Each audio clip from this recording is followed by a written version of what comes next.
Des chercheurs de l'ULB ont exposé des fourmis à des ondes GSM.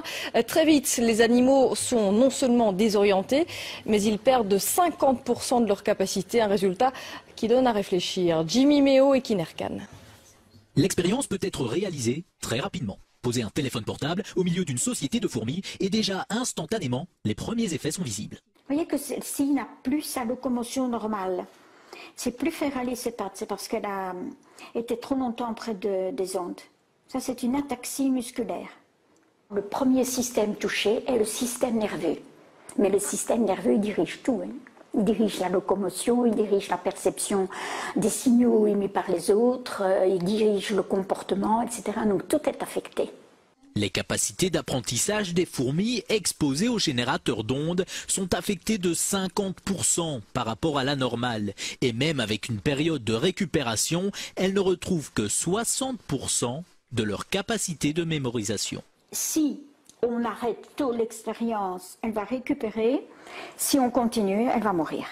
Les dangers pour l'homme sont aussi à prendre au sérieux. Par exemple, l'oreille à laquelle on colle notre téléphone est très sensible. Ça veut dire que si je prends mon téléphone cellulaire comme ça, puis que ben là j'ai mes écouteurs, mais tu sais que je l'aurais appuyé comme ça sur mon oreille, ça peut être dommageable pour ma santé, là. Bien, premièrement, ça excède les normes du gouvernement.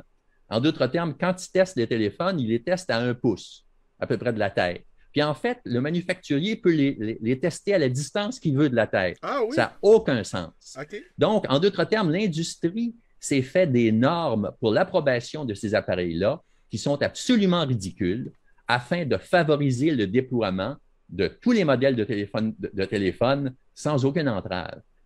En fait, c'est un scandale sanitaire, cette histoire-là. Et en réalité, quand tu mets un téléphone contre ta tête, c'est la manière naturelle d'utiliser un téléphone, mais ils ne sont pas testés de cette manière-là. Donc, on excède les normes qui ont été établies par même les comités d'ingénieurs de télécommunications. Imaginez les structures que nous avons dans l'oreille. Nous avons des cellules ciliées dans l'oreille.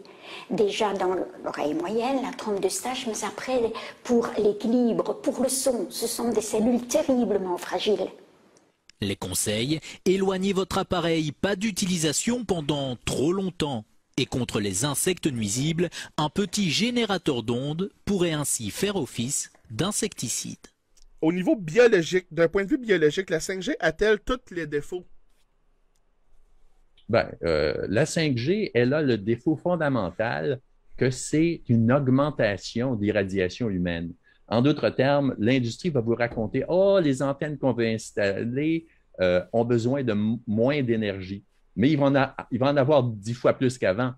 Donc, il propose des mesures qui induisent le public en erreur pour leur cacher le fait que leur irradiation va augmenter. Et l'intérêt de l'industrie, c'est de vendre le plus de systèmes possible et de vendre le plus de systèmes sans fil possible. Et ça, ce que ça veut dire, c'est que votre irradiation va augmenter. Avec la vision qu'on a du passé, on sait de manière claire que ça augmente le cancer, l'exposition aux ondes électromagnétiques non ionisantes. Et en réalité, moi, parce que je suis spécialiste de la physiologie des ondes électromagnétiques, je sais qu'il y a beaucoup d'autres maladies chroniques qui sont favorisées par ces ondes-là. Comment s'en protéger? Raphaël Grabli, chef de service BFM Tech, est avec nous. Il y a des parades qui fonctionnent.